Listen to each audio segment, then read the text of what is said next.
Mayong adlaw, katawhan sa Dios sa Archdiocese sa Osamis. Niya kita karon sa adlawng Biyernes, Marso 12, 2021. Ako yun nga greetings ngadto sa tong mga mag-uuma o mananagat. Ako pong greetings ngadto sa tong mga karpintero, ngadto sa mga ordinaryo nga mga tinderog tindera.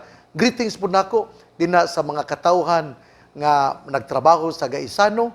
Ako pong greetings dina sa Nobo ug sa Unitap, sa Gaisano, unya sa Nobo ug sa Unitap. Salamat kayo ninyo kay sa inyong pagpangalagad ang katawhan nagmalipayon. Uy, wala ba lang mo maninda? Nalipay ang katawhan nga makapalit aron matabangan ang kada pamilya. Ako po nga greeting sa mga ginikanan. Labi na gyud sa mga ginikanan nga nag-antos karon. Mga ginikanan nga naguol. Ato lang yung ihalad ngadto sa Ginoo ang mga problema sa banay, problema sa mga anak, problema tingali sa asawa, problema tingali sa bana. Ato lang ihalad ngadto sa Ginoo because prayer is the most powerful weapon that will melt even the hardest iron in this world. Muna nga padayon kita sa atong pagka maampuon, pagka matinabangon o paghimo sa mga puasa aron maablihan ang panguna-una sa atong isig katawo. Usbon ko ha, Biyernes, Marso 12 ning tuig sa 2021. Sa dili pa ko mopadayon, ako sa nga greetings ngadto nila ni Rafael Humuad og ni Kuya Sev Bastante, ni Manoy Max og Inday Lorna Humuad, ngadto ni Julius Humuad dina sa Hawaii. Ako pong greetings ni Myra Mangkabong, ang Schools Division Superintendent sa Lamitan City, ni Jojo Humuad sa USA, ni Buenaventura Tan dina sa Pasig City, dina sa Kauluhan, og ni Father Floyd Costan nga ga-eskwela karon dinha sa Roma sa Koledyo Filipino. Akong greetings tinawtunta nga kining nag-research jud maayo. I hope you are now expert in talking the Italian language. Ako pong greetings ngadto ni Evelyn Sala sa Abu Dhabi sa United Arab Emirates. Kata usa ka nato na mga problema, ihalad lang sa Ginoo. The Lord knows why we encounter these problems. He alone can give us healing. Ako po nga greetings ngadto ni Ma'am Helen De Leon dina sa Isabela City. Ako po nga greetings sa atong Coastal Barangay sa Dakbayan sa Osamis, dina sa San Antonio, sa Villa Consuelo, sa Maningkol, sa Katadman ug sa Annex. Ingon man usab mga katawhan nga naa dina sa Barangay Triumpo. Ako pong birthday greetings ni Mr. Larry Turco karong Marso 14 nga taga Santa Clara, Lamitan, Basilan, Lamitan City, Basilan. Og birthday greetings pod ni Fidelina de Asis karong Marso 18 sa kilometro 6, Begang, Isabela City. Ako po din greetings sa belated happy birthday ni Gina Soperales nga nag-birthday ni adtong adlawng Domingo sa Marso 7, 2021. Murag nakita naman ako nga nangaligo na sila sa sapa ba na o sa dagat kay kanang kuyaw naman kaayo og sinina si Gina. Kamo na lang interpret nga no to nga kuyaw na kaayo. Ako gigikuyawan pagtan-aw nako. Ako pong pag-ampo nga unta ayuho na ni si Iyay Pinay og si Inday Maring Humuad Dingkong. Ikapon sila sa Ginoo, sila mga balatian. Ug sa tanan nga mga masakiton nga pari, sa tanan nga mga masakiton tungod sa COVID-19, hinautunta nga ang Ginoo mo hupay kaninyo sa inyong mga kagulanan. Ako po nga greetings ngadto ni Hasmin Humuad Go og ni Vani Go og sa iyang mga anak, si DR, si JM, si JJ og si Vanessa. Ninyong tanan hinautunta nga kamo ana gayod sa mayong panglawas. Ang ato karon nga ebanghelyo atong kutloon sumala sa ebanghelyo ni San Marcos. Dito'y usa ka magtutudlo sa balaod nga nakabati sa panaglalis nila. Nakita niya nga maayo ang pagkatubag ni Hesus sa mga Saduceo. Busa miduol siya kaniya og nangutana, unsa man sugua ang labing hinungdanon sa tanan. Mitubag si Hesus, mao kini ang labing hinungdanong sugo, pamati Israel. Ang Ginoo nga atong Dios, mao ra gayud ang Ginoo. Kinahanglan mahalon mo ang Ginoo nga imong Dios sa tibuok mong kasing-kasing, sa tibuok mong kalag, ug sa tibuok mong salabutan, ug sa tibuok mong kusog. Ang sunod mao kini, higugmaa ang imong isig katawo sama sa imong kaugalingon. Wala nay laing sugo nga labi pang hinungdanon kay niining duha. Ang magtutudlo sa balaod, mingon kang Hesus, husto ka na magtutudlo. Tinuod ang imong gisulti nga ang Ginoo lamang maoy Dios, ug nga walay laing Dios gawas kaniya. Busa ang tao kinahanglan magmahal sa Dios ug sa tibuok niyang kasing-kasing, ug sa tibuok niyang salabutan, ug sa tibuok niyang kusog, ug kinahanglan higugmao niya ang iyang isig katawo ingon sa iyang kaugalingon. Mas maayo ang pagtuman ni ining duha ka sugo kaysa pagdala og mga mananap nga sunugon ibabaw sa halaran og paghatag og uban pang mga halad ngadto sa Dios. Nakaalinggat si Hesus nga maalamon kaayo ang iyang tubag. Busa siya mingon kaniya, dili ka halayo sa gingharian sa Dios ug wala na gayoy nangahas pagpangutana kaniya. Ebanghelyo sa tong Ginoo, daygon ikaw o Kristo. Pagkaanindot sa tong ebanghelyo karon, pagkahalawom sa ato nga nabati tungod kay ang ebanghelyo gadala man gayud sa kinauyukan sa atong pagsabot unsa ang kamatuoran sa Biblia, sa karaang testamento ug sa bag-ong testamento. Una sa tanan, ako gitamong ingnon nga ang mga tao naglibot kang Hesus. Mga magtutudlo sa balaod, mga Pariseo, ug uban pang grupo na mati sila kang Hesus. Nindot kay na ba nga kining mamati bitaw kita sa pulong sa Ginoo? Kay kung kita makabati sa pulong sa Ginoo, mura mahawas ang atong kalisod ug magaan ang atong problema. Muna nga awhag yun nako labi nang niya kita sa mga sa kwarisma, ato gyud nga bansayon, ato gyud nga buhaton, ato gyud nga murag i-apil sa atong schedule nga natay panahon sa pagbasa o pagpamati sa pulong sa Ginoo. Ang mga dautan gali nga mga tao, mga Pariseo, aning ko dautan tungod kay maghimo man gud sila og magtan-aw lang sila ba, mamati lang sila kung unsay sayop sa uban. Mga Pariseo, mga magtutudlo sa balaod. Ug niadtong yugtua, mitapok sila kang Hesus. Tingali, namati na pud sila aron unsay ilang mamatigdan nga sayop ug ila nga dauto ng atong Ginoo. Mo na nga ba nga ang intensyon dili maayo. Ikaw na malandong ka nga ang imong intensyon dili aron mabulahan ikaw ug mamahimong lawom ang imong panguna-una sa Ginoo, ang imong panguna-una maulang nga unsa kay sayop nga masulti nining tawhana na dili ka na maayo. Mao pud ni ang mga Pariseo ug ang mga magtutudlo sa balaod miduol kang Hesus ug mao man bitaw nga sa ilang pagduol ni Hesus nangutana gyud ang usa, unsa man sugua ang labing hinungdanon sa tanan? The greatest commandment. Mao to nga ang atong Ginoo mitubag dayon. Higugmaa ang atong Dios kay siya ra gyud ang mao ang Ginoo. Kinahanglan mahalon mo ang Ginoo nga imong Dios sa tibuok mong kasing-kasing, sa tibuok mong kalag, sa tibuok mong salabutan, ug sa tibuok mong kusog. Ug sunod mao ang higugmaa ang imong isig katawo sama sa imong paghigugma sa imong kaugalingon. Mao gyud ni ang kinauyukan nga ato nga tan-awon o guna-unaon dinha sa Biblia o dinha usab sa atong pagbansay-bansay sa kinabuhi nga Kristohanon. Love God above all things. Love God with all your heart, with all your soul, with all your strength. Love God with all your mind. And secondly, love your neighbor as you love yourself. Mao jud kini ang ato nga hinumduman. Pero sa iyong sultion, lisod yun nga puy-an. Tungod kay ang gugmagod, sa akong nang gikasulti, when you truly love the person, then there is the aspect of total giving and total sharing.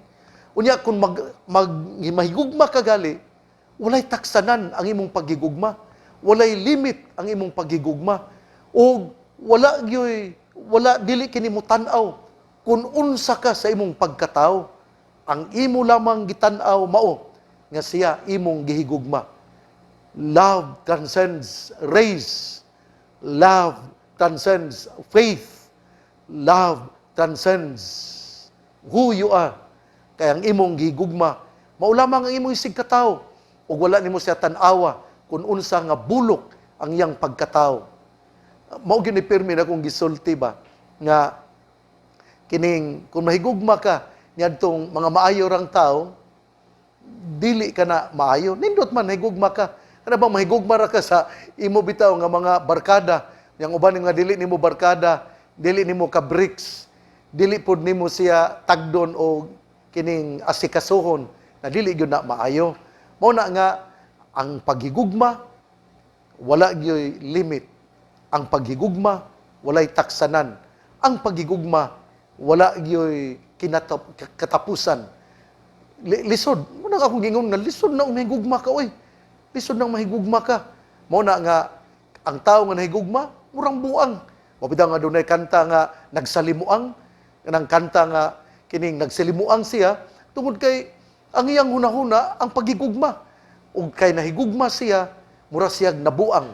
Mao gyud na. Mao na nga sa ako nagyong balik-balikon, too much love will kill you. Pero that love will bring you closer to heaven.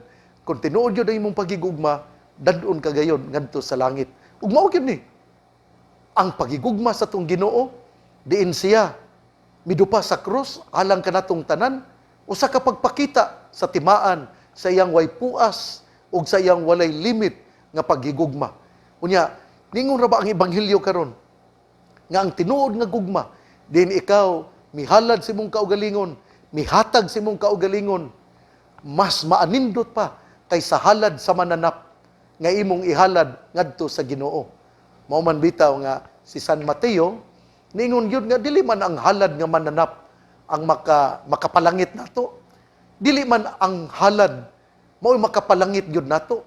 Pero ang atong pagpakig-uli, ang atong pagpasaylo ug ang atong tim-os nga paghigugma ngadto sa atong isigkatawo. Si San Mateo sa iyang ebanghelyo sa kapitulo 5 bersikulo 21 miingon nga naghalad mo nagandam ikaw og halad ngari kanako unya sa imong paghalad na hinumdum ka nga duna di kay tawo nga gikasilo kinahanglan ayaw usa ihalad ang maong halad biyae usa nya pagpakig-uli usa kaniya nya human sa pakig-uli reconciliation balik kanako ug ihalad ang imong halad ngari kanako. And that would be the greatest offering that you can offer to the Lord when you can forgive, when you can give your love even to the unlovable. Mao gyud na ang nakalahi sa ato nga tinuhuan. Mao man bitaw nga sa pag-adto ni Papa Francisco didto sa Iraq atong hinumduman ha nga ningon siya, I go as a penitent pilgrim and I pray for peace, harmony and reconciliation. Tungod kay kining importante magud kaayo nga naagyod ang pagpinasayloay, naagyod ang pagsinabtanay. Kung ikaw gyud maghari nimo ang kasuko, kalagot ug kapungot, ikarag mag-antos kay ma-heart attack man ka, nya dali ra kang mamatay. Ang Hinoon, you want to face the Lord early, then pagpuyo niya ng kapungot, kalagot ug kasuko. Pero I don't advise you to do that. Importante kaayo nga mingon ta, Lord, kuhaa kining akong kapungot, kalagot. I need to love even the unlovable. Kay kining akong halad mao man ang halad sa papakig-uli, kay matud pa sa atong Ginoo sa iyang ebanghelyo karon.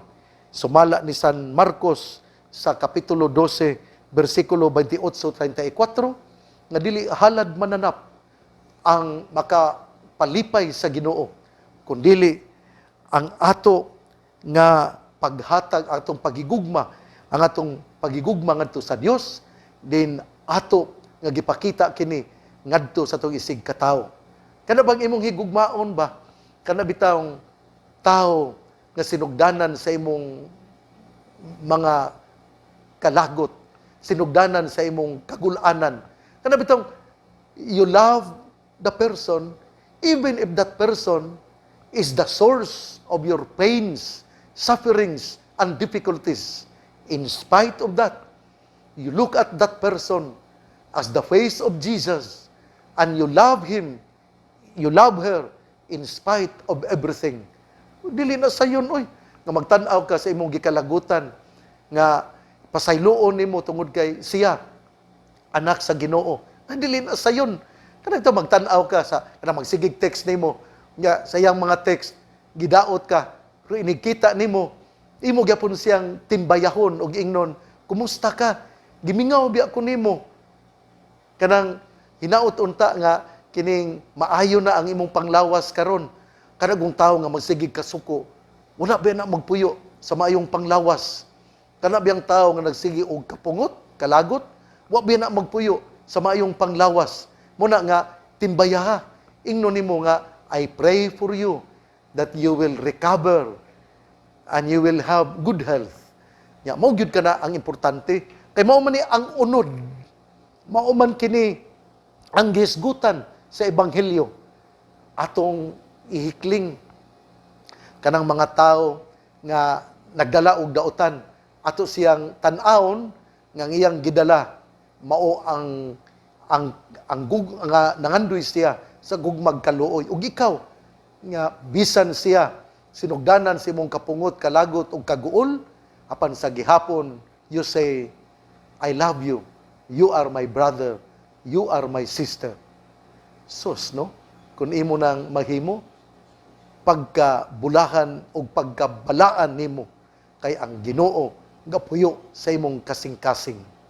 Padayon kita sa pagpamalandong nga niini di ang Kwaresma, kita gitawag to love even the unlovable, to reach out to those who curse us, to forgive those who would say evil things against us. Because we look at this person as a son or daughter of God and we forgive this person. Mao kini ang ato nga puy-an aron ang kinabuhi, ang timaan sa Kwaresma, ato gayod nga nabatunan. Igsuon, ang mayong balita nga mao ang pulong ni Jesus, ang ayang pamation, pamalandungan, ug paningkamutan nga mapuy-an. Bulahan ang tao nga namati sa pulong sa Ginoo. Sama siya sa kahoy nga gitanom, daplin sa usa ka sapa, kansang dahon, dili gayod malaya. Timpo sa timbunga, siya mamunga. Igsuon, ugma na usab. Ako gyapon nga greetings sa ngadto ni Reza May Mayordo Patadilla sa St. Matthew's High School of Aluran. Ang principal diha mao si Ma'am Elmi Yanis Bahin, ang principal sa St. Matthew's High School of Aluran, Misamis Occidental. Ako po nga greetings ngadto kang Ma'am Bebe Galleros, ang principal sa Panaon, o ngadto usab ni Ma'am Nelly Umambak, ang principal sa St. Vincent High School sa Bonifacio, Misamis Occidental. Ang ilang kasaulugan sa ika-75 katuig sa St. Vincent High School karong Marso 27, 2021. Nalipay ako tungod kay ang maong kasaulugan, Diamond Anniversary, 75 katuig sa pagkataho sa St. Vincent High School sa Bonifacio, Misamis Occidental. Usa kini kakasaulugan isip pagsugot usab sa hangyo sa Catholic Bishops' Conference of the Philippines nga niining tuig sa 500 years of Christianity in the Philippines, we have to celebrate anniversaries. Nga kita musaulog sa mga anibersaryo. Anibersaryo sa anibersaryo sa imong kasal, anibersaryo sa imong adlaw na tawhan, anibersaryo sa imong pagkapari, anibersaryo sa imong pagkamadre. Ang uban mahadlok man nga musaulog silang adlaw na tawhan, nga naman mong managan mangyud mo. Nga naman kanang uy, ana lang mo ayaw mo paglakaw, nga naman lakaw pa mangyud mo. Nga gakapoy-kapoy lang yun mo siyong lawas. Pero kung mauna imong kalipay, nga dili ka makigambit sa kang tawagod mo, great manggod nimo personal, kay malipay sila nga makakita nimo. Wa man na maguna-una nga imong yung pakanon, wa man na maguna-una nga imong yung tagaan og kining snacks, paniudtohon nimo og papanihaponon. Ini-greet nimo nila nga happy birthday, nga pasalamat. Salamat sa Dios. Mao po ni magambahan kita, maglipay kita kay 75 na katuig ang St. Vincent High School sa Bonifacio, Misamis Occidental. Busta akong hangyoon ang mga alumni sa St. Vincent High School sa Bonifacio, Misamis Occidental, maglipay kitag magsadya. Mangadto kita sa tong alma mater ug kita moingon, Lord, thank you. Without St. Vincent High School, I will never become what I am now. Pasalamat, ayaw giyobita ang St. Vincent High School. Pasalamat, gratitude is the memory of the heart. Ang taong makahibalo nga mopasalamat, panalanginan sa Ginoo. Pero ang tao nga muyubit ug dili mo pasalamat, walay panalangin nga iyang madawat sa Ginoo. Kasuko lang ang imong madawat sa Ginoo. Muna nga, congratulations, St. Vincent High School o Bonifacio, Misamis Occidental. Congratulations sa mga teachers. Congratulations sa mga estudyante karon. Congratulations sa mga alumna o alumnos, alumni sa St. Vincent High School, Bonifacio, Misamis Occidental. Ngadto kang Ma'am Nelly Umambak, ang principal, o ni Father Nestor Duhilag. Ninyong tanan, ang pangaliya sa mahal nga Birhen Maria, nga gitawag sa mga misamisnon nga Birhen sa kuta, ug ang panalangin usab, ang pangayo, ang pagampo usab ni San Vicente Ferrer, magdala ka nato ngadto sa Ginoo ug kita panalanginan. Sa ngalan samahan, sa Anak ug sa Espiritu Santo. Amen. Viva St. Vincent High School o Bonifacio, Misamis Occidental. Congratulations sa mga estudyante, sa mga teachers. Congratulations ni Ma'am Nelly Umambak o ni Father Nestor Duhilag. Congratulations sa ato nga mga alumni. Congratulations St. Vincent High School o Bonifacio, Misamis Occidental sa inyong kasaulugan sa ika-75 katuig isip usa ka high school dinha sa Bonifacio o ang atong misa, atong pagahimuon sa alas 8:30 sa buntag. Mabuhay ang St. Vincent High School o Bonifacio, Misamis Occidental. God bless!